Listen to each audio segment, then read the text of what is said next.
একসাথে সবাই ভালো আছেন। তো আজকে রেসিপি নিয়ে চলে আসলাম লাউ দিয়ে চিংড়ি, প্রবাসীদের জনপ্রিয় মাছ চেওয়া মাছ। আর এগুলো হচ্ছে চেওয়া মাছের তেল, এবং দিয়ে দিব অল্প পাঁচফোড়ন।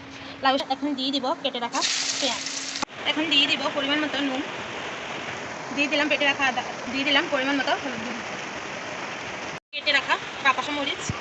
এটা ঘ্রাণ কিন্তু খুবই ভালো লাগে। কুটে রাখা মাছগুলো আমি আর মাছটা ভেজে দিলাম না, এটা লাউর মধ্যে একদম সেদ্ধ হয়ে গেল। কিন্তু আমার খুব সুন্দর করে চিংড়ি দিয়ে লাউ